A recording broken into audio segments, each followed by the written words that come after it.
Hi, good morning, everybody. So I think we'll just do it this way. I'll make this recording and then you can go ahead and look at it. So this content is particularly for women in geosciences and engineering students, the student chapter hub of WIGE, and we're talking about entrepreneurship today.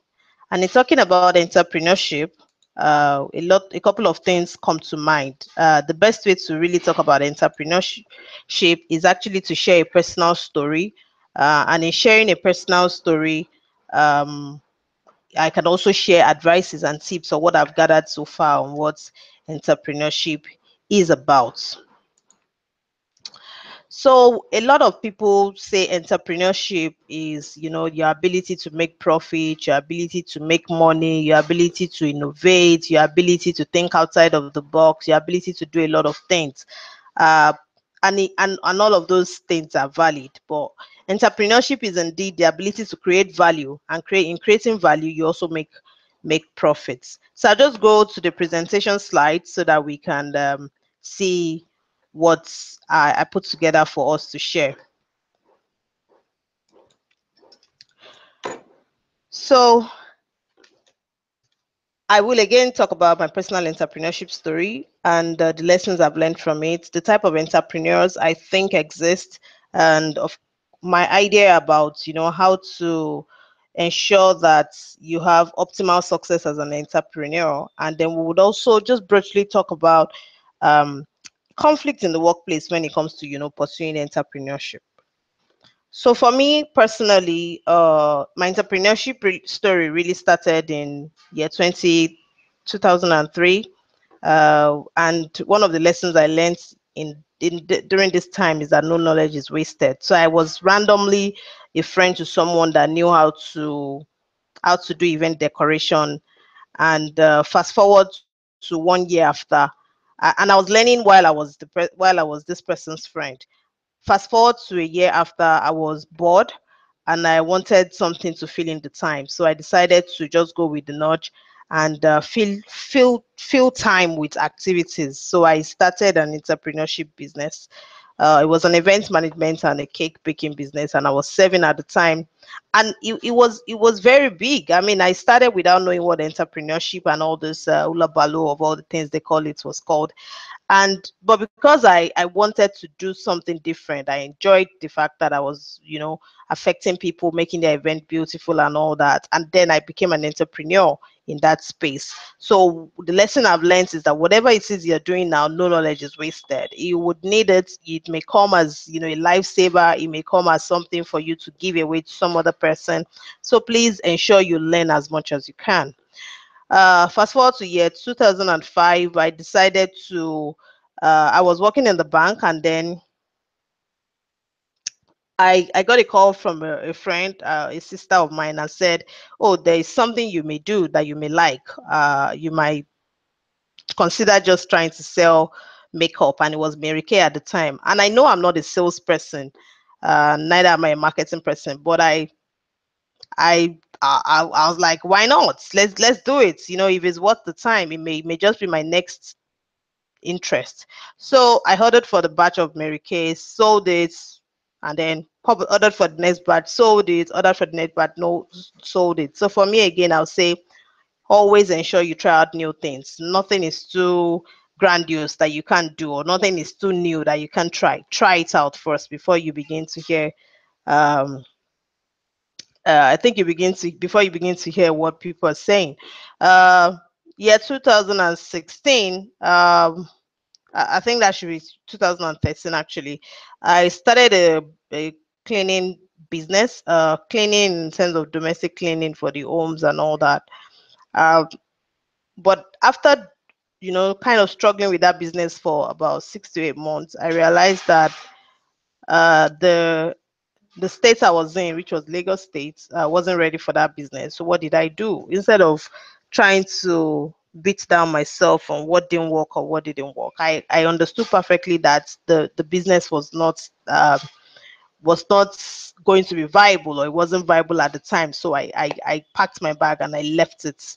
Year 2016 has been an exciting year of a lot of entrepreneurship adventure for me. A couple of things I've done. One of it is that I have been trying to solve a skin problem for myself. Started a skincare outfit business, which is getting bigger by the day. And a lot of people, the reception to it has been awesome, and I've been trying as much as possible to learn. The other part of it is I keep asking myself, what's the future? In terms of the things I like to do, the things I want to do, the things that defines me as a person, and importantly, my strengths. Uh, so the future is about me defining myself. A couple of things I want to do. I know that I'm very passionate about young adults and empowerment. So it's something I'm looking at. So in all of this, it kind of have prepared me from year 2003 to the future or to now, because I don't know what the future is. I've kind of been prepared as to what being an entrepreneur may be like. So going to what types of entrepreneur exist in the world, I think most times it is out of perfection that we want to assume that one type of entrepreneur is better than the other. So now it is time for the techpreneurs, and then it will be time for the womanpreneurs, and then it will be time for the daddypreneurs, beautypreneurs, and all that. But I think they're all in the scale of entrepreneurship.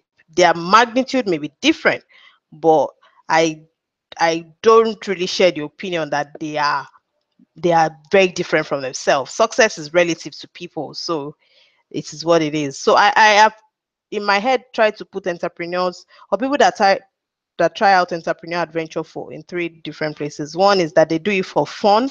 Some people just enjoy it. They're in a situation where they are bored, like myself in 2003, and they want something to do. It wasn't for me about the profit I could make for it. It was really about the fun of filling in my time with activities. So there are those kind of entrepreneur.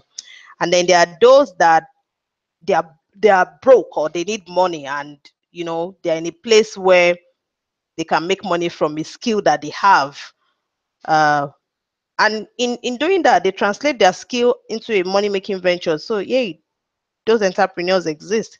And then the ones that we know are the Steve Jobs that we everybody want to be like, are those that create things for value. They think about what is the lack of humanity, and then they try to fill spaces with things that we can use to solve these problems for us.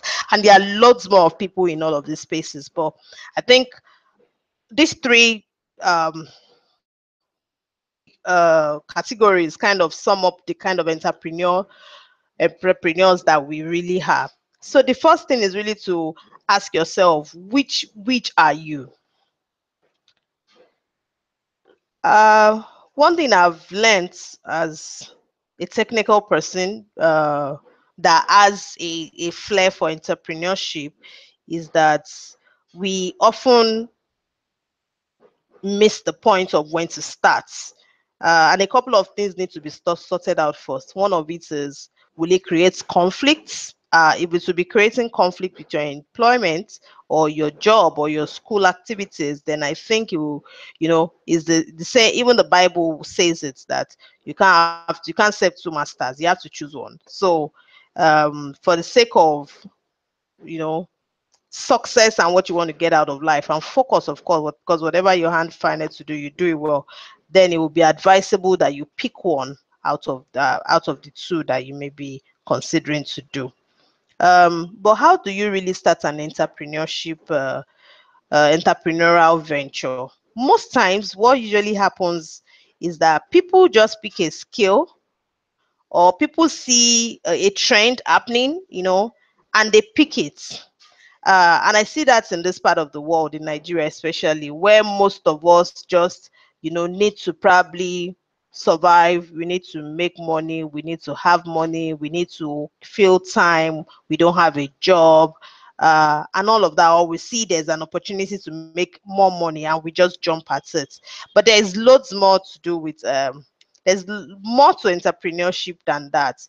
The entrepreneurship, or to have a successful venture as an entrepreneur, is really to start with the end in mind. So I proposed this. There's a model called the Oscar model in entrepreneurship, in innovation actually, which helps helps individuals to really map out their mind on what they want to achieve in any venture they are considering to start. And this is how you start. The all starts for outcome. Uh, the outcome is actually defining what your future perfect outcome will be. Like, what do you see yourself in the future? What do you want to be? What's your future self? Your future self is I want to probably be the most versatile beautypreneur, or maybe technicalpreneur, or oil and gaspreneur kind of thing. It is, you have to have that picture in mind. People call it all manner of things. Some people call it your vision board. People call it your what's your true self. People call it all manner of things, but it really starts with the outcome in mind. What is your outcome? Know your outcome, and then you ask yourself, presently as you are, in a scale of 1 to 10, where do you place yourself? Say, for example, your future is to be a drilling engineer. I'm just saying that because we are all professional geologists and engineers. Your future is to be a drilling engineer, and now you are in school. So if you have to put yourself in a scale of 1 to 10, you have to know where you sit, and then you chase the know-how. K is for know-how. Know-how in terms of scaling. In relation to the current scale, where are you right now? What's your know-how? What do you know? And then you define your action and say, I have to do this to be the outcome I propose to be. I have to do 1, 2, 3, and 4 or 5, and define those actions and properly articulate them. And from time to time, you need to sit down, review them to be sure that you're on track. It looks really more like, the way we should map our life. Like, I want to be successful, and then you ask yourself, how successful am I right now? And then you say, oh, what do I need to be successful? And then what are the things I need to do? And then every time you come again and sit down and say, you probably have accountable parties and all that, sit down and review it. So that's the design process for being uh, an entrepreneur. um when we relate it to us, because we are technical people, I really want us to talk about this slide, and I was hoping that we'll have people join us and they can tell me how they perceive, this kind of relationship when you have to deal with your career, you want to have a business, and then the concept of entrepreneurship in itself. Where does it all sit? So I propose these two pictorial representations to actually highlight what workplace entrepreneurship may be. Sometimes it can be very conflicting, like the ones with this cycle. This is the space where we should never be. It should be such that we chase our career as if we are an entrepreneur. There are all manner of things on the web now that we can tap from. There are ultra productive people and how they do it. There are 10 things to learn from, highly effective people. There are seven habits of highly effective people. But bringing all of that together is defining the space you want to be in. If you have to be in a career as a technical person, then you have to give all of your career, all the things that your know-how, your Oscar model have to go into your career. If you want to do a business which is just generating money for fun, for profits, then you have to pour yourself into it. And then if you want to be an entrepreneur and you want to go through the gamut of innovating things, solving world problems, either in the social space or in the commercial space, you need to understand that these two things cannot mix. You can't be chasing a career and be doing moonlighting. A lot of people think it is easy, but you just find yourself chasing two things at the same time and not meeting the target you desire for the others. It's actually possible to achieve it. I'm not saying it's not, but I'm saying it's always desirable to give your best to one thing that you're doing. When you think you have given your best to it, then you can just navigate your path to the others. And there are a lot of things that we can do. There are a lot of even supports we can give to our workplace that are entrepreneurial in nature, and they actually will help the workplace. Who doesn't like to be rewarded and recognized for doing a good job? The other thing I want to just hint on workplace entrepreneurship is the way we perceive um, our workplace. Most times we all tend to see our workplace as an entity that's, you know, that just wants to run a business. But if you look at it in terms of innovation or in terms of creating value, which is a type of entrepreneur, the shareholding body of that workplace are also entrepreneurs who are creating values for the society. So it technically means that you yourself you are an entrepreneur in creating, in coming together and joining this team to create value. So again, all the design process of Oscar model comes into place. Even in a project, you need to ask yourself, what do I do? What do I need to, what do I want out of this project? What do I need to do? What do I know now? And begin to give your best self in the workplace. So I just decided to put that up because I didn't want to create a conflict in our mind about what entrepreneurship is about, because we are technical people. The last thing I would like to hint about is the viable entrepreneurial space in Nigeria right now. And because we are students, we have countless opportunities to make things happen. So most people have viewed the oil and gas space as a lot of money demanding or a capital intensive venture. But there are a lot of entrepreneurial space in it, especially for us geologists. Have you tried to consider mining? There are a lot of people that, I'm not saying pushing sand, I'm saying mining in itself. Have you thought to consider hydrogeology as an entrepreneurial venture? Have you thought to consider engineering geology consultancy as an entrepreneurial venture? And while in school, the question is, what can you do by the side? What skill sets do you have? What strengths do you have that you can leverage on to make what is it fun time for yourself, or is it money for yourself? I mean, a little money can never be too much for anybody. It is, what can you have to leverage on to ensure that while you're in school, you're picking up a lot of skill, and at the same time you're making money for yourself. That's where I would like to pitch this workplace entrepreneurship. And if there are any questions, please feel free, and let's deliberate further more on what entrepreneurship you want us to focus on. I am suspecting that most of us would have really loved to hear about entrepreneurship and the gamut of it. There are loads of things to discuss under entrepreneurship. But for us, as technical people that are in school, as female geologists, it is, what opportunities are we harnessing so far? And what are the ways that we can do it?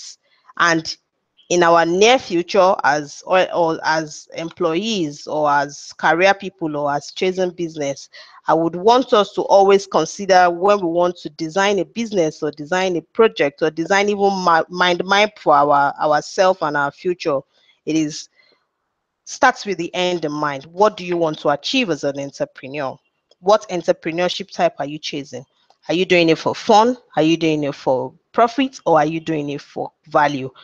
Of course, even while you're doing these three, you must be generating, because you're not a philanthropist, you must be generating money. But the important thing, you must be generating profit actually, but you need to define what exactly you're doing for and doing it for, and that is what would drive you. So please feel free to ask me any questions. I don't want to take long at the presentation, because I was hoping the question would be what would generate our discussion more, as against me just presenting.